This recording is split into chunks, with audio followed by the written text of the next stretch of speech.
Alors, dans cette nouvelle vidéo, on va faire un ajustement affine à partir de ce qu'on appelle des points moyens. Alors, j'ai ma série statistique, mon relevé de valeurs, que j'ai représenté sous forme de nuage de points, et je vois que les points sont globalement alignés, et donc je peux proposer un ajustement affine de ma série statistique. C'est-à-dire que je peux exprimer y sous la forme ax plus b. Maintenant, il faut déterminer une valeur de A et une valeur de B pour avoir un ajustement le plus précis possible. Alors ici, je vais utiliser des points moyens. Alors c'est quoi un point moyen C'est un point qui a pour coordonnées la moyenne des xi et pour ordonner la moyenne des yi. Alors si j'en ai qu'un de point, le problème c'est que trouver une droite avec un seul point, il va y en avoir pas mal. Donc ce que je vais faire, c'est qu'ici, je vais trouver deux points moyens. Alors comment je vais faire? Je vais diviser mon tableau en deux parties. Et sur chaque partie, je vais aller chercher un point moyen. Donc, par exemple, sur la première partie, je vais noter G1, le point moyen, et je vais l'obtenir en faisant la moyenne de 5, 10, 15 et 20.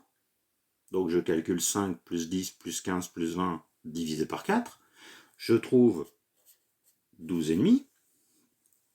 Et je fais la moyenne des YI, 20 plus 34 plus 45 plus 62, divisé par 4, et je trouve 40,25. Et puis ensuite, je détermine un deuxième point moyen sur la deuxième partie du tableau, donc 25 plus 30 plus 35 plus 40 divisé par 4, donc 32,5.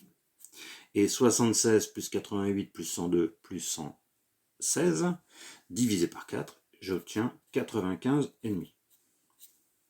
Ce qui fait que sur mon graphique, j'obtiens les points G1 et G2. Donc 12,5, 40,25, donc j'ai à peu près ici. Et l'autre, 32,5, donc 32,5, 95,5. Voilà. Donc ici j'ai G2 et ici j'ai G1. Et maintenant, je vais chercher l'équation de la droite qui va passer par G1 et G2.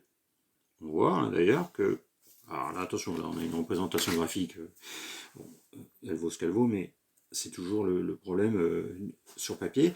On voit bien que cette approximation, cet ajustement affine ici, il est plutôt correct par rapport au point de notre nuage.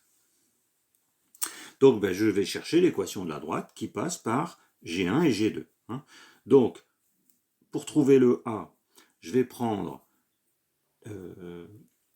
Y, pas de confusion, Y G2 moins Y G1 sur X G2 moins X G1. Voilà. Taux de variation. Alors G2 moins G1 ou G1 moins G2, c'est la même chose. Le tout, c'est d'avoir le même ordre au numérateur et dénominateur. Alors ça, il faudra retourner sur une vidéo qui explique comment déterminer l'équation d'une droite ou une fonction affine à partir de deux points de la droite.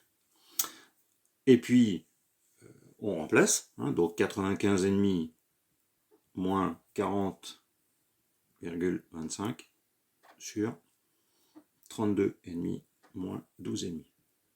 Et A, j'en déduis une valeur approchée de 2,76. Ce qui fait que Y, c'est 2,76x plus B, puisque je viens de trouver la valeur de A, le coefficient directeur de la droite. Maintenant, je trouve la valeur de B en utilisant soit G1, soit G2. Donc, si j'utilise G1, ça veut dire que 40,25, c'est 2,76 fois 12,5 plus B, puisque les coordonnées de G1 vérifient l'équation de la droite. Donc, B, j'obtiens 40 2,25 moins 2,76 fois 12,5. Ce qui fait, hein, quand on calcule, 6,5. C'est aussi dans une valeur au mieux arrondie. Donc, l'équation de la droite, c'est 2,76x plus 6,5.